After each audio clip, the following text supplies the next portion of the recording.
what do you think happens in the end here? Does the Supreme Court take a stand? And what happens if the White House simply continues to ignore it? Within that question, I think, is the drama of the next 4 years and the question of whether, this is a constitutional executive branch, one that respects the kind of rule of law. In other words, it's asking the most kind of fundamental question of this presidency, which is, are there any guardrails left?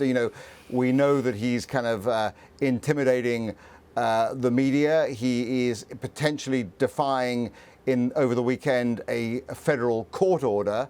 Much of it will go to the Supreme Court, but what they do and how the White House responds to that, in other words, how this kind of showdown between the executive and the judiciary plays out, I think is the drama of the next 4 years. I'd be remiss if I said I wasn't worried.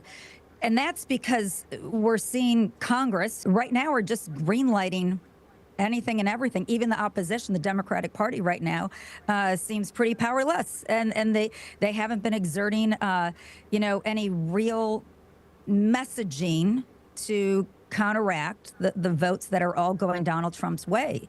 You combine that, no real opposition, with the Supreme Court ruling last June that basically gives the president full immunity from anything that he does in office. It really is just opening the door to let the Trump administration do whatever the Trump administration wants to do.